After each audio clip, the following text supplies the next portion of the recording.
Assalamualaikum warahmatullahi wabarakatuh. Apa kabar Anda semua? Kembali berjumpa dengan kami dan kami ucapkan selamat datang di dapur redaksi Forum News Network. Kita mencoba mengajak Anda untuk ngobrol itu sekarang lebih pagi ya, supaya bisa lebih enak, suasananya lebih fresh, kita bisa sambil minum teh gitu ya Mbak ya.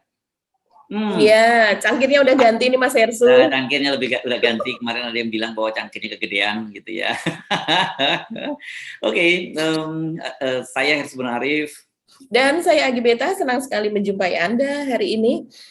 Mas Hersu apa nih yang hangat-hangat nih? Kayaknya hari ini ada rakernas PDIP ya? Bukan hanya PDIP sebenarnya, pada saat bersamaan ada Rapimnas partai PKS ya.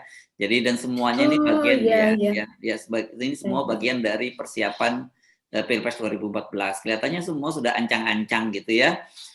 Dan tapi kalau membuat kisi-kisi dari Bung Rocky katanya sebenarnya, dan juga pengamat menyatakan sebenarnya nggak terlalu penting kok Rakornas atau Rapimnas dari partai-partai itu. Yang paling penting itu justru Rakornas oligarki gitu, karena mereka sebenarnya ya gitu. Ya, dan kita terkesan kalau dengan sekarang ini munculnya ada Rakernas, Rapimnas, dan sebagainya gitu-gitu, kesannya seolah-olah bahwa sekarang ini koalisi partai pemerintah itu sudah pecah gitu ya, karena masing-masing udah Pak Caimin dengan Pak Prabowo udah mulai berdiri pasangan, Pak Surya Paloh sudah mencalonkan 3 orang nama, Anies Baswedan, Ganjar dan Andika Perkasa. PKS katanya juga cenderung para konstituennya itu 60% cenderung memilih Anies kan gitu. Tapi Bu Megawati juga punya sendiri. Kalau Bu Megawati dia punya otoritas sendiri karena sudah diberi mandat, jadi dia bisa menentukan siapa saja boleh gitu. Tapi banyak orang yang sebenarnya agak ragu gitu, bahwa kemarin kan diperkirakan dengan situasi sekarang ini muncul 4 pasang gitu ya Mbak ya. Nggak mungkin, desainnya oligarki nggak mungkin membiarkan ada sampai 4 pasang. Ya, paling yang mereka maunya 2 pasang kan, kira-kira gitu. Ini bingkai besarnya gitu. Tapi nggak apa-apa, kita mau omongin deh. Sekarang yang terbaru mungkin soal PDIP ya Mbak. Gimana tuh ceritanya PDIP? Iya Mas Hersu. Dan saya lihat kayaknya Pak Ganjar selama beberapa hari terakhir ini memang ada di sekolah PDIP ya kayaknya ya. Karena kegiatannya ada di sana terus dan distrap gitu. Iya.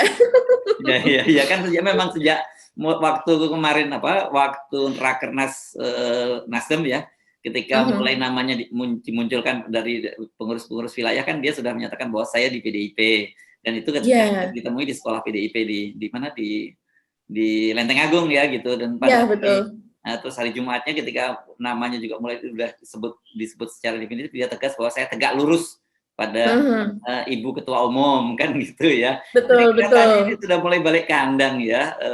Iya, sepertinya ini sudah mulai nurut lah ya kepada Bu Mega, karena tampaknya Bu Mega kalau saya lihat tadi ya untuk live streamingnya itu selama berapa jam, hampir 4 jam mungkin ya atau lebih, itu tegas sekali ya ketika menyampaikan pidato. Mas Hersu perhatikan tidak ininya, gesturnya begitu ya.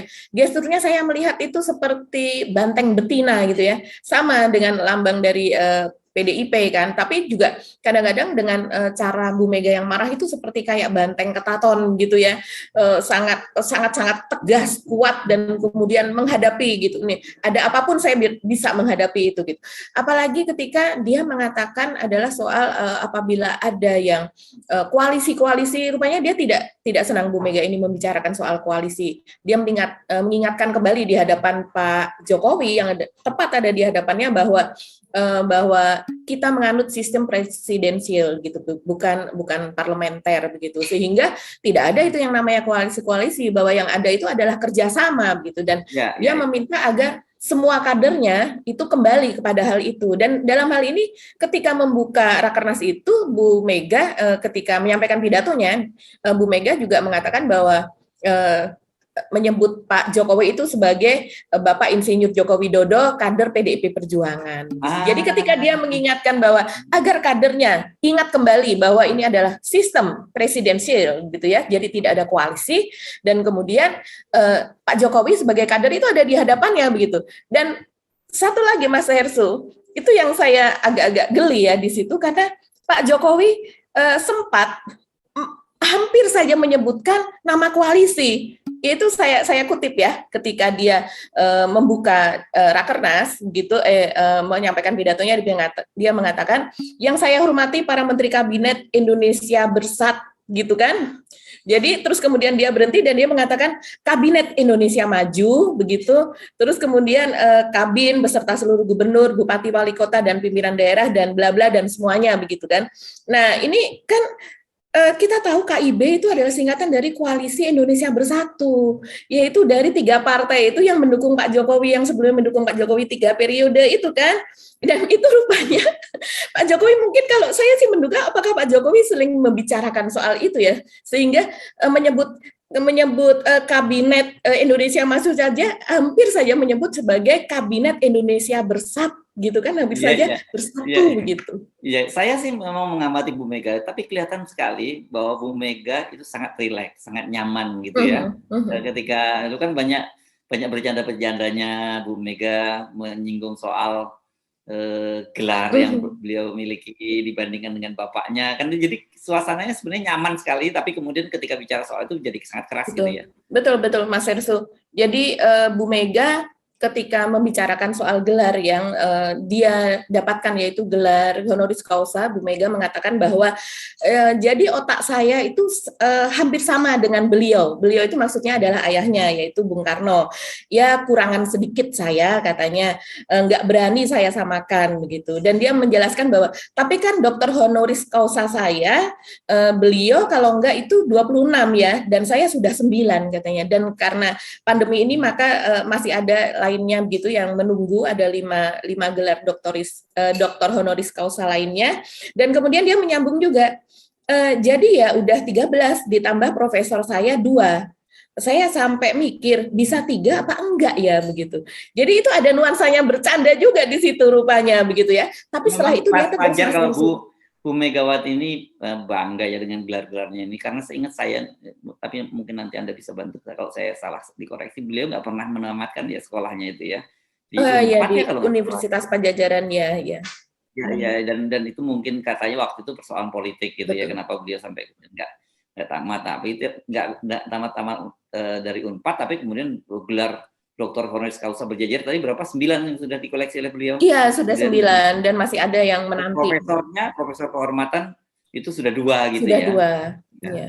Nah, cuman saya kalau dokter honoris causa saya sering dengar sih, tapi kalau profesor kehormatan saya kok masih belum ketemu referensinya. Tapi mungkin saja memang ada seperti itu, tapi sejauh ini yang saya pahami belum pernah saya dengar soal profesor honoris causa, yang ada itu dokter honoris causa. Tapi kata Bu Mega tadi kemungkinan beliau mau bertambah sampai 3 gitu ya, profesor honoris causa. Iya ya, dia mengatakan bahwa saya sampai mikir bisa 3 apa enggak ya. Tapi yang dia ketika di Universitas Pertahanan itu gelar profesor bukan ya Mas Hersu? Kalau tidak salah itu profesor ya. Iya. Dan yang lainnya mungkin yang di Korea ya. Kalau tidak salah di Korea. Mungkin Bu Mega ini dianggap sebagai pakar atau profesornya politik mungkin ya dalam hal ini ya Mas. Karena kan kita pahami bahwa gelar profesor itu adalah gelar yang melekat pada gelar akademis ya, yang gelar yang melekat ketika orang itu masih aktif mengajar gitu ya. Dan tapi kan kita latah, ketika sampai orang pun sudah pensiun dan kemudian tidak mengajar lagi, itu masih tetap menyandang gelar profesor. Padahal ketika orang sudah keluar dari kampus, apalagi nggak aktif mengajar itu, ya dia sebenarnya tidak lagi menyandang gelar profesor. Itu seingat saya, pemahaman saya begitu. Kalau dokter honoris causa ya itu memang melekat pada orang-orang, dan sekarang banyak sekali tuh, bukan hanya Bu Mega yang punya gelar honoris causa, saya kira Mbak Puan juga dapat ya gelar honoris causa kalau saya lihat. Nah, namanya itu di setiap mimpin sidang di DPR kan ada tulisan doktor, kemudian HC gitu, Puan Maharani itu. Nah, itu yang tapi saya kira nanti para ahli, mereka yang ngerti administrasi keprofesoran dan kedokteran yang mungkin lebih bisa menjelaskan gitu. Iya. Dan yang lainnya yang disoroti pada pidato Bu Mega ini adalah juga soal koalisi. Bu Mega mengatakan dengan tegas bahwa koalisi no begitu ya, out saja gitu yang namanya mau koalisi begitu. Jadi dan itu dia dikatakan di hadapan, sekali lagi di hadapan Pak Jokowi dan juga Ganjar begitu ya. Dan sorotan dari beberapa media terhadap Pak Ganjar dan Pak Jokowi ketika Bu Mega mengatakan itu tuh terlihat dari Pak Jokowi jelas ada gesturnya begitu ya, karena dia duduk di depan, sementara Pak Ganjar kan duduk ada di tengah-tengah, dan kemudian tapi kelihatan juga begitu ya, dan semua orang memang perhatiannya langsung kepada Pak Jokowi dan Pak Ganjar karena sehubungan dengan apa yang dikatakan ini, dan kemudian Bu Mega mengatakan bahwa hanya dia sendiri di PDIP yang memiliki hak prerogatif untuk mencalonkan calon presiden, semua orang tentu melihat kepada Pak Ganjar begitu. Ya, Tapi ya, ya. Oke, mari kita ya, ya. kita bingkai ya, kita beri bingkai peristiwa ini ya.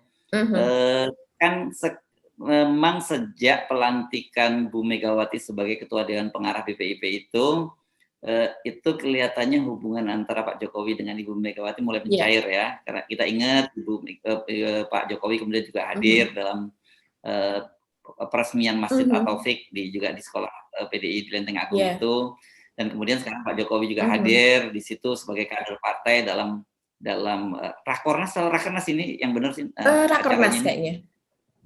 Rakernas ya. Jadi itu kan kelihatan sekali bahwa Pak Jokowi kelihatan menempatkan diri kembali seperti dulu sebagai petugas partai gitu, yang sekarang di Megawati menyebutnya sebagai kader partai. Dan kita tahu sebenarnya kan ketegangan antara Pak Jokowi dengan Bu Mega plus Ganjar ini ada dua hal ya. Pertama, kalau Pak Jokowi berkaitan dengan 3 periode gitu ya, dan berikutnya yang ketika 3 periode nggak jadi, soal perpanjangan masa jabatan, soal penundaan pemilu dan perpanjangan masa jabatan. Dan di situ kan Ibu Mega dalam posisi menolak semuanya.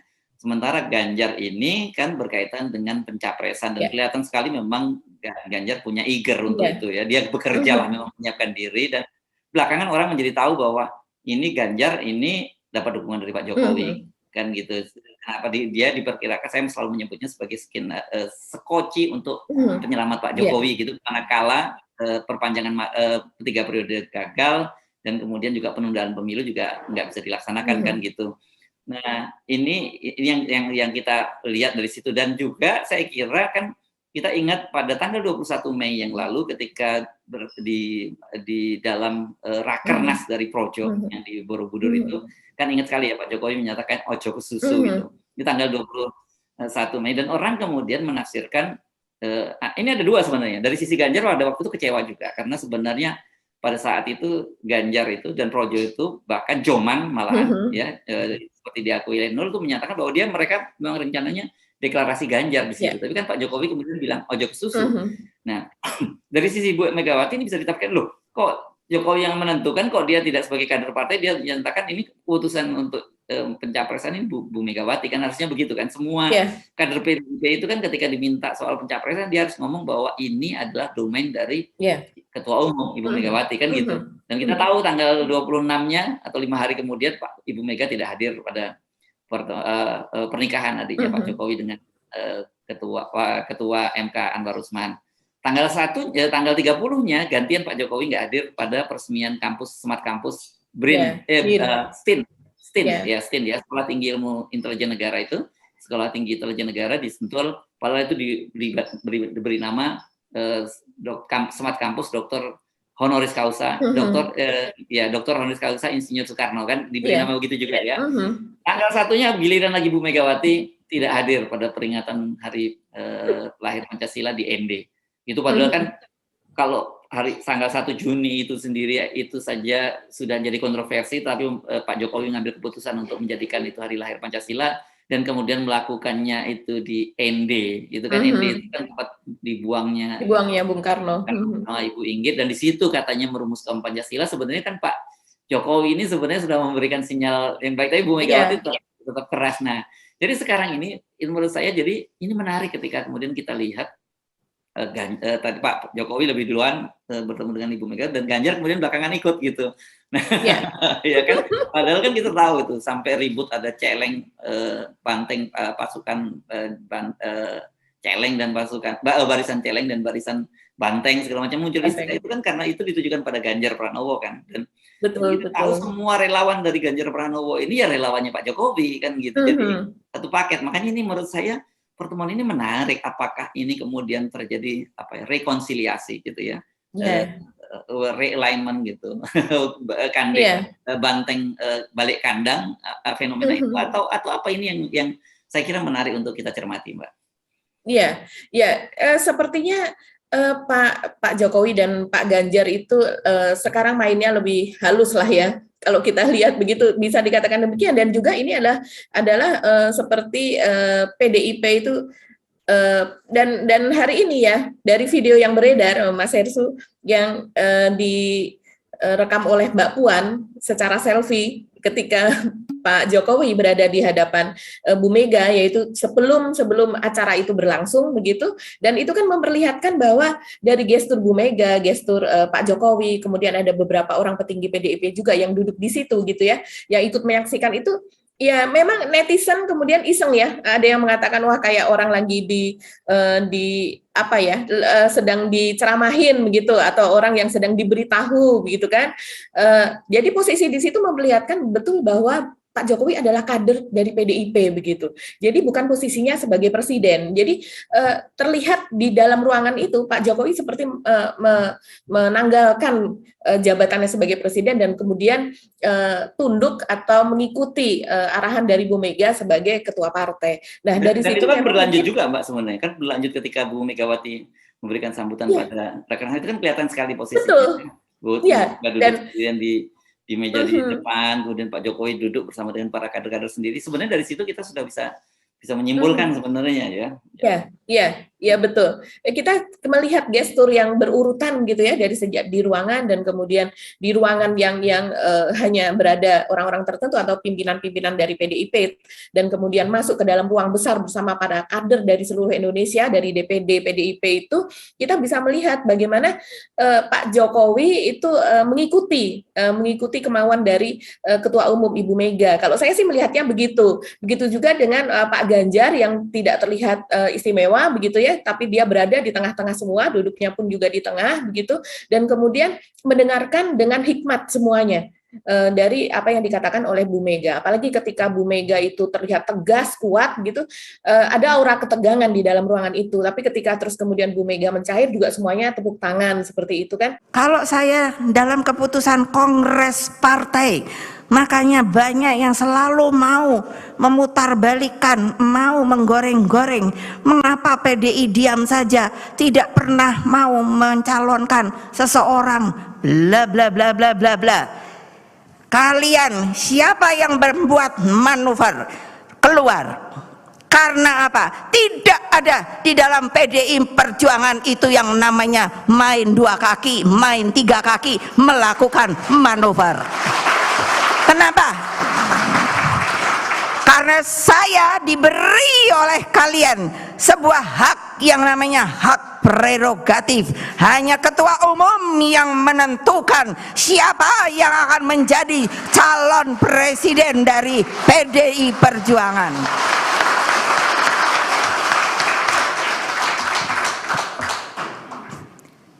Ingat loh, lebih baik keluar deh.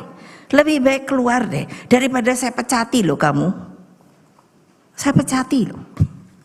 Biar aja ini kan dikasih hasto ini terbuka Bu. Biar saya pikir semua orang biar tahu. Inilah organisasi dari sebuah partai yang namanya Partai Demokrasi Indonesia Perjuangan, yang mengikuti aturan partainya dan solid bersama dengan rakyat.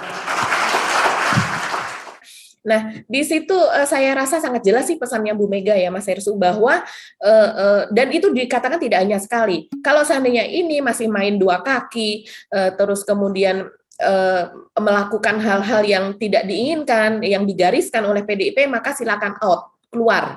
Dia mengatakan begitu, dan dia tidak mau ada 2 kaki, tidak mau ada 3 kaki, dan dia juga berpesan agar tidak selalu melihat kepada hasil lembaga survei, apalagi kemudian menjadikan lembaga survei itu sebagai acuan untuk merasa bahwa dirinya memiliki elektabilitas tinggi dan kemudian sebagai background untuk naik sebagai capres begitu, karena sayalah yang diberikan oleh kader, oleh anggota PDIP, memiliki hak prerogatif. Kalian semua yang memberikan itu kepada saya, kata Bu Mega demikian, yaitu dalam hal untuk memilih capres dari PDIP. Itu sangat tegas sekali sih Mas Hersu, karena langsung di hadapan orangnya ya hal itu dikatakan.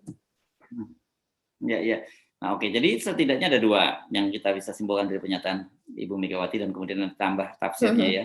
Satu, Ibu Megawati dengan cara menyatakan bahwa presidensial itu sebenarnya Ibu Megawati menyatakan bahwa yang jadi partai pemenang pemilu itu adalah PDIP. Gitu. Jadi harusnya pemerintahan ini adalah pemerintahannya PDIP kan gitu ya, tidak ada keluhan. Dan dalam hal sistem presidensial Bu Megawati benar. Harus kita akui gitu ya. Ya kan, kalau dalam sistem presidensial itu memang nggak dikenal koalisi. Koalisi itu dalam parlementer. Nah kita ini kan kebalik-balik kan sekarang. Jadi ini presidensial tapi kok pemerintahnya koalisi gitu. Padahal kan sebenarnya dalam pemerintahan presidensial nggak bisa partai-partai itu menjatuhkan pemerintahan yang sedang ada, kecuali melakukan pelanggaran undang-undang itu baru bisa dijatuhkan. Kalau dalam negara yang parlementer itu memang ketika misalnya ada salah satu partai koalisi yang menarik diri, mengundurkan diri, dan kemudian tidak memenuhi syarat ketentuan untuk membentuk pemerintah, aja pemerintah itu bisa jatuh. Itu yang terjadi pada pemerintahan Sri Lanka ya. Imran Khan kan jatuh karena partai partnernya, partai utamanya mengundurkan diri, tidak mendukung dia lagi. Di Indonesia kita kan nggak kenal seperti itu. Dalam hal ini Bu Mega benar, kan gitu ya. Tetapi sebenarnya dalam kasus yang berbeda, realitasnya kan PDIP justru sekarang ini meskipun dia menempatkan kader-kadernya yang terbanyak di kabinet, tapi bukan posisi-posisi penting gitu ya yang diberikan oleh Pak Jokowi kan gitu. Justru yang kan Ibu Mega juga menyinggung soal bukan perdana menteri kan gitu ya. Ini bukan. Itu Mas Ersu, itu poinnya. Itu bahwa tidak ada perdana menteri yang kemudian memiliki kekuatan, dan kemudian Bu Mega mengatakan bahwa saya sudah tidak tahan. Itu betul, ada kata saya sudah tidak tahan, dan itu dengan mimik yang sangat kuat gitu, mimik yang sangat tegas, itu mengikuti perkataan dia soal adanya koalisi itu tadi. Dan itu dikatakan berkali-kali bahwa tidak ada koalisi. Nah, saya langsung berpikiran bahwa ternyata selama ini koalisi yang dilakukan oleh Pak Jokowi itu belum tentu begitu ya atas persetujuan dari Ibu Mega begitu. Jadi memang dan sekarang ini saatnya Bu Mega itu mendudukkan Pak Jokowi untuk sebagai Anda ini adalah petugas partai, Anda ini adalah kader saya, jadi harus menuruti saya begitu. Dan Pak Jokowi terlihat dari situ berkali-kali kan ada media begitu yang mengarahkan kameranya. Saya melihat gestur Pak Jokowi ya seperti seorang murid gitu ya, mendengarkan gitu dengan wajah yang kalau kita lihat ya under begitu ya. Jadi ini dari sini kita kelihatannya akan mendapat gambar peta ini. Kalau betul memang realitanya seperti itu, kecuali kalau Pak Jokowi ini hanya semacam basa-basi politik gitu ya. Itu saya kira mungkin akan petanya berbeda. Tapi kalau hari ini kita melihat bahwa kekuasaan sebenarnya semua sudah diambil alih berkaitan dengan Pilpres 2024 sepenuhnya ada dikendalikan oleh Bu Megawati gitu ya. Tidak ada kader lain yang boleh termasuk Pak Jokowi kan gitu dalam hal ini kan gitu ya. Meskipun Pak Jokowi sebagai presiden. Nah, ini saya kira akan menjadi sangat menarik dan bisa mengubah peta. Ya kan, Mbak ya? Kenapa? Karena sekarang ini orang memperkirakan ada koalisi ini, koalisi itu dan sebagainya, dan kita tahu PDIP satu-satunya partai yang berhak untuk mengusung calon presiden karena dia sudah melebihi ambang batas presidensial threshold 20%. Dia jumlah kursinya kan 128 kursi di parlemen itu. Sementara kebutuhan untuk mengusung calon presiden dan wakil presiden itu hanya 115 kursi. Nah, tetapi pertanyaan buat saya itu sekarang buat kita semua, apa iya sih Bu Megawati begitu percaya dirinya mengusung sendirian calonnya, apalagi kalau kemudian calonnya punya elektabilitas, dalam hal ini katakanlah Puan itu tidak cukup elektabilitasnya gitu. Apakah kemudian akan muncul ini ada soal Ganjar gitu, Ganjar dengan Puan. Tapi kan Bu Megawati udah mengingatkan nggak percaya soal survei, dan kita sendiri juga termasuk orang yang tidak percaya dengan elektabilitas yang dipublikasikan survei kan gitu, sama kita sebenarnya. Iya betul, dan juga memang betul bahwa Pak Jokowi sudah sepertinya menempelkan atau memberikan hadiah relawannya itu ditempelkan kepada Ganjar. Tapi kita juga tahu kan bahwa tidak hanya sekedar relawan, tapi oligarki ini juga ada di belakang Ganjar begitu. Kalau kita melihat dulu yang pengusaha-pengusaha yang mendukung Pak Jokowi pada saat 2019, sekarang itu semua mereka mendukung kepada Ganjar begitu. Dan ini sudah ditelusuri oleh banyak media begitu ya, dan sebagian pengamat juga mengatakan demikian gitu. Nah, kalau Bu Mega dengan PD-nya mengatakan demikian, ini di mana posisi oligarki ini, Mas Hersu, kira-kira dalam keadaan seperti ini saat ini?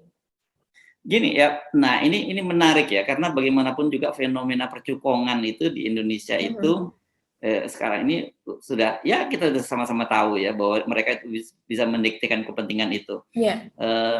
Dan itu kan kita pernah diingetin oleh, bukan diingatkan, pernah ada pengakuan jujur gitu dari Ketua MPR saat ini Bambang Susatyo gitu kan, cukong untuk menguasai partai politik gampang banget gitu. Dengan modal 1 triliun itu udah bisa selesai gitu. Tapi kalau kita lihat sejarahnya Ibu Megawati ini adalah seorang politisi yang sangat kokoh ya dengan pendirian gitu. Bahkan ketika pada masa Orde Baru pun Ibu Megawati ini berani berhadapan dengan Pak Harto kan gitu. Dan dalam kemarin kan ketika soal 3 periode itu kan sebenarnya Ibu Megawati juga menentang oligarki kan, karena itu kan maunya oligarki 3 periode maupun perpanjangan masa jabatan. Dan kemudian menurut saya berpikir figur yang seperti Bu Megawati yang kokoh dengan pendirian saya kira ini bukan pilihan yang menarik buat oligarki gitu. Gitu loh Mbak. Iya betul. Dan saya melihat ini memang sebetulnya permainannya agak-agak kurang agak-agak kotor lah menurut saya, Mas Hersu, karena oke lah itu yang namanya relawan itu ditempelkan kepada Pak Ganjar gitu. Tapi secara cetowelo-welo kalau kata orang Jawa itu buzzer itu full buzzer yang tadinya membela Pak Jokowi, bahkan juga buzzer ini sebelumnya pada tahun 2017 adalah juga mereka yang membela Ahok, itu kemudian semuanya menempel kepada Ganjar begitu. Nah, padahal dan berapa kali menyerang Puan. Betul, menyerang PDIP dan menyerang Puan. Nah, ini kok kasar sekali begitu ya, dan kasar dan kotor begitu. Dan kalau kita melihat mereka ini kan berbayar, dan kita tahu itu ada strukturnya gitu, ada struktur ya kakak pembina ya ini mereka yang juga ada sebagai komisaris di perusahaan itu, ada juga yang di BUMN merangkap sebagai komisaris dan juga buzzer dan sebagainya, dan juga yang berada di luar tapi itu berbayar dan mereka pun mengakui bahwa mereka itu dibayar begitu. Ini uangnya dari mana, kita melihat juga ya setidaknya kita juga tahu bahwa hal semacam ini, media framing dan sebagainya, ini kan semuanya terongkosi begitu, dan antara lain oleh oligarki begitu. Dan ini semua dilihat sebagai, kalau saya lihat ya, ini Bu Mega pasti melihat ini juga. Tidak mungkin dia tidak melihat kekotoran ini begitu. Sehingga dari survei dimainkan, buzzer dimainkan, terus Bu Mega kalau soal survei kan punya pengalaman buruk itu pada Pilpres 2014 lalu.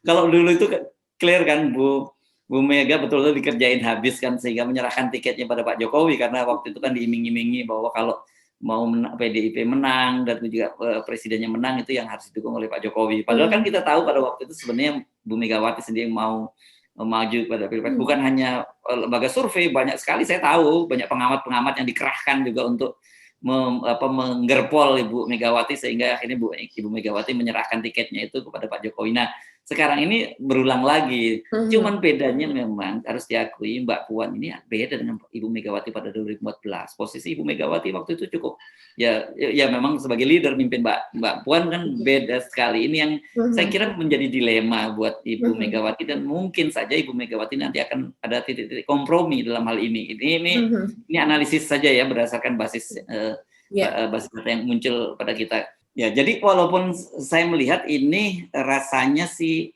nggak realistis kalau Ibu Megawati sendiri misalnya katakanlah akan mencalonkan kader internal PDIP. Katakanlah misalnya tadi saya menyebut soal Ganjar berpasangan dengan Puan gitu, meskipun disebut-sebut elektabilitasnya Ganjar itu tinggi gitu. Tetapi kan tetap saja elektabilitas Ganjar dan kemudian pemilih PDIP itu beririsan, ya kan? Saya kira. Jadi kalau toh misalnya Ganjar berpasangan dengan Puan ini tidak akan menambah ceruk pasar, dan kita bisa tahu lah seberapa tinggi sih suara dari PDIP gitu. Agak berbeda dengan Pak Jokowi ya. Pak Jokowi saya kira lumayan lintas partai waktu itu dukungannya. Ganjar belum sekuat Pak Jokowi lah gitu, dan eranya juga saya kira beda sekali karena dulu kan kita mengenal semacam yang sering disebut teori tesa dan antitesa dulu ya kan. misalnya Pak Jokowi itu antitesa dari Pak SBY, dan sekarang mungkin orang juga akan cenderung cari antitesa dari Pak Jokowi gitu kan. So, apa kelemahannya misalnya soal masalah-masalah internasional, masalah performanya dan sebagainya. Sementara Pak Ganjar ya meskipun berbeda dengan Pak Jokowi, tapi saya kira orang masih melihat bayang-bayang Pak Jokowi. Ini saya kira dilema yang harus diputuskan oleh Ibu Megawati. Tapi untuk sementara ini, kan ini masih pertempuran, masih 2 tahun lagi. Ibu Megawati sampai hari ini ya, kita belum nggak tahu kalau berubah ya. Yang kita kan hanya bisa membaca yang tersurat, bukan yang tersirat. Kita nggak bisa membaca perasaan Pak Jokowi seperti apa gitu ya. Tapi dari lihat bahasa tubuhnya, dari statementnya Pak Jokowi, kemudian juga bahasa tubuh Bu Megawati, kemudian statement Ibu Megawati, kita melihat bahwa ini memang Bu Megawati udah di atas angin gitu, dan kondisinya sekarang nyaman. Gitu ya, Mbak ya. Iya, setuju Mas Hersu. Dan seperti kata Mas Hersu, sepertinya agak sulit ya kalau seandainya kita tidak membayangkan kalau seandainya Bu Mega ya memasangkan misalnya Ganjar dengan Puan begitu kan. Sepertinya, dan juga tidak mungkin kalau seandainya Mbak Puan itu sebagai presiden, Ganjar sebagai wapres gitu ya, karena kalau bagaimanapun soal elektabilitas itu kan Ganjar yang melebihi. Dan kemudian kalau kita masih ingat Mas Hersu, kemarin pada waktu pencalonan Pak Jokowi itu kan mati-matian mereka siapa ini figur dari Muslim gitu ya, atau figur atau tokoh dari Islam gitu yang akan mendampingi Pak Jokowi untuk meraih ceruk pemilih dari Muslim gitu. Sampai mati-matian mereka yang katanya tadinya mau Pak Mahfud MD, tapi terus kemudian dibatalkan karena dianggap Pak Mahfud MD ini juga tidak mewakili NU juga begitu kan. Terus kemudian walaupun dia adalah mengatakan dirinya adalah orang NU, tapi dia tidak ada di struktural NU begitu. Nah akhirnya dengan berbagai pertimbangan, terus kemudian gonjang-ganjing saat itu ya, akhirnya Pak Maruf Amin gitu. Itu adalah dalam rangka itu. Nah sekarang PDIP tentunya pasti mempertimbangkan itu juga secara keseluruhan, secara nasional itu berapa sih pemilihnya kalau seandainya dia hanya mengusung sendirian gitu. Ini pemilih walau bagaimanapun juga realistis, ada banyak pemilih Islam gitu di sini. Ya. Kan dan gini, meskipun mereka banyak mengecam soal politik aliran dan sebagainya, kita lihat saja menjelang pemilu atau pilpres gitu pasti banyak yang mendadak jadi Muslim juga gitu kan ya. Mbak Puan kemarin juga kan pergi umroh gitu ya. Kemarin Bu Mega juga meresmikan masjid atau fake, itu kan sebenarnya bagian dari simbol-simbol politisasi juga ada. Dan Mbak Puan juga menemui ini kiai-kiai di pesantren keliling dalam kapasitasnya, kunjungannya sebagai ketua DPR. Saya lihat dia banyak bertemu dengan para tokoh Islam di daerah. Ya. Dan saya kira ini nggak salah. Kita dalam ngomong itu realitas yang ada. Yang salah itu adalah kemudian ketika mereka setiap pemilu butuh dukungan dari komunitas Muslim, tapi setelah mereka kemudian terpilih dan pemerintah kemudian memojokkan umat Islam, itu kan yang salah di situ gitu ya. Dan kita kan mesti mulai mendidik publik bahwa jangan mengecam dan atau menyempitkan seolah-olah politik aliran itu hanya pada Islam kan gitu. Dan kita sebutkan bahwa politik aliran di mana-mana itu terjadi, dan di Indonesia itu yang namanya politik aliran juga bukan hanya pada Islam, pada kelompok nasionalis, kelompok abangan, kelompok etnis bahkan gitu ya. Kalau kita ngomong etnis juga etnis katakanlah yang mayoritas etnis Jawa, atau kita kemarin lihat menyatakan fenomena Ahok atau dengan fenomena PSI pada etnis Cina, itu memang realita yang terjadi, dan ya kita harus terima memang itulah konfigurasi atau gitu ya, mungkin punya konfigurasi dari rakyat kita, rakyat Indonesia dari berbagai macam aliran semacam itu. Jangan kemudian hal ini dieksploitasi kemudian digunakan untuk menyudutkan pihak yang lain kan gitu.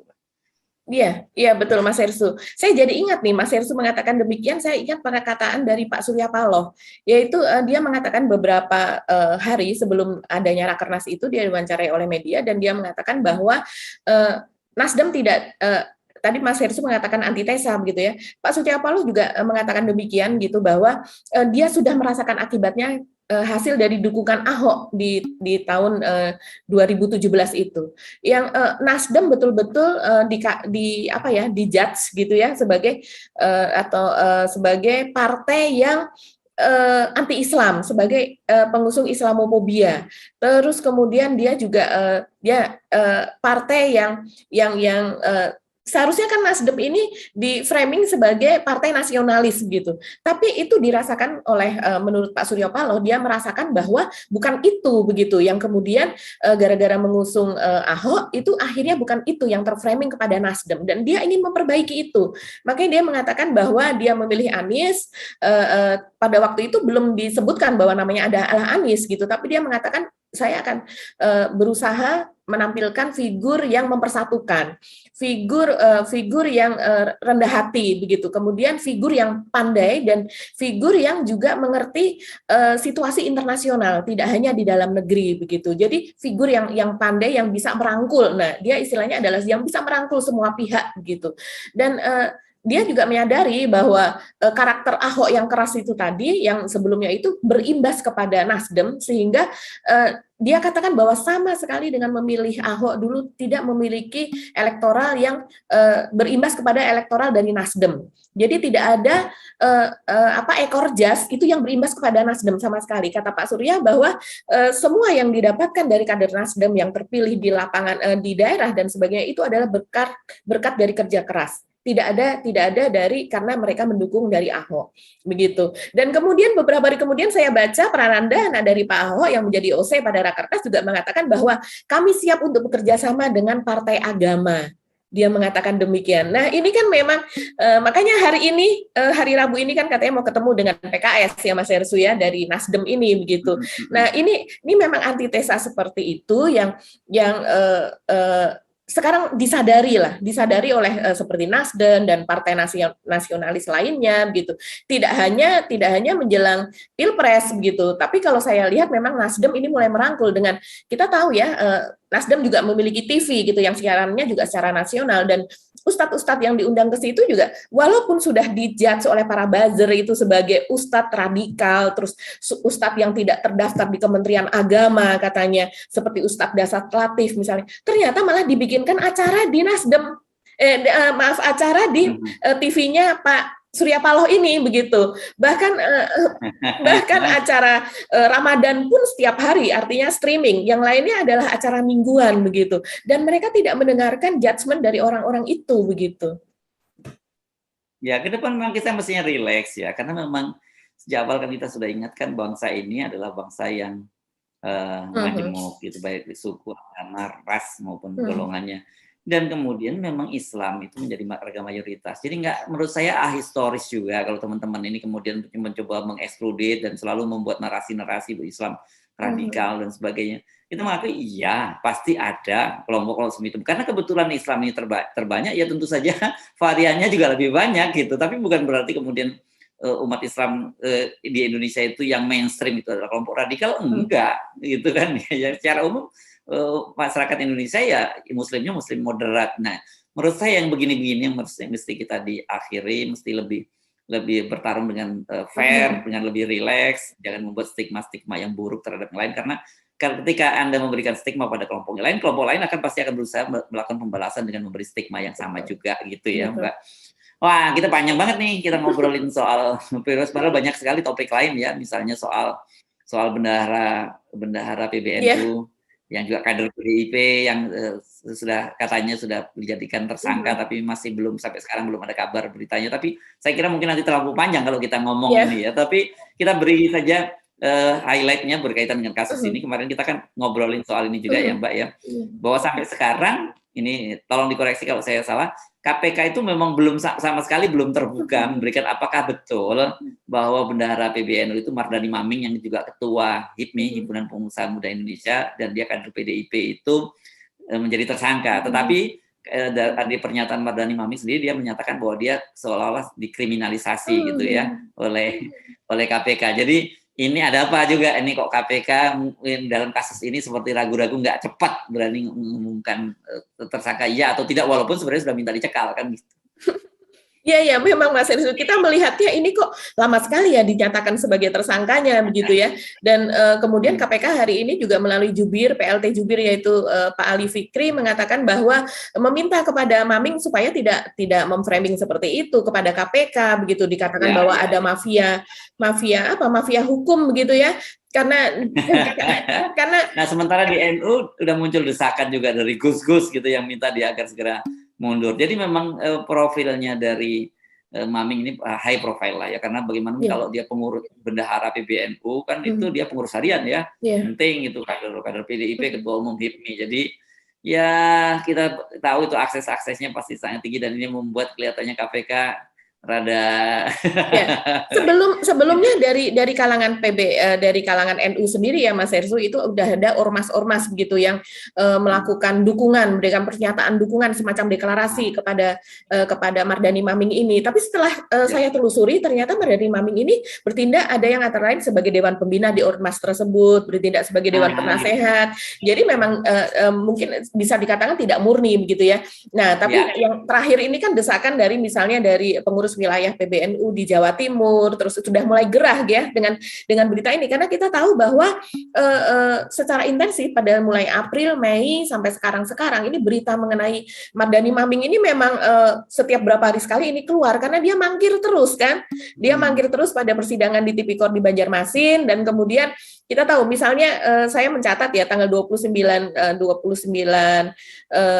Maret, 28 Maret dia tidak hadir, 4 Maret dia tidak hadir, dia mengatakan dia sakit, tapi ternyata pada pada 6 April, 4 April dia tidak hadir, ternyata pada tanggal 6 April dia ikut kakak adik dari Menteri Agama dan kemudian dari Ketua PBNU, kan mereka berdua kakak adik, dan kemudian ada Mardhani Maming ini menemui Bu Mega di kediamannya, ya mungkin kapasitasnya Mardhani Maming sebagai Ketua DPD Kalsel, begitu, Ketua DPD PDIP, begitu, tapi orang melihat bahwa sebelumnya dia mengirimkan surat sakit gitu kepada majelis hakim di Kalsel, di Tipikor, tapi kemudian dia hadir pada acara di rumah Ibu Mega. Sampai saya melihat beritanya tergeli-geli juga, bahkan majelis hakim mengatakan bahwa tidak hanya hadirkan saksi Mardhani Maming ini, tapi dokternya juga kalau perlu itu dihadirkan ke sana.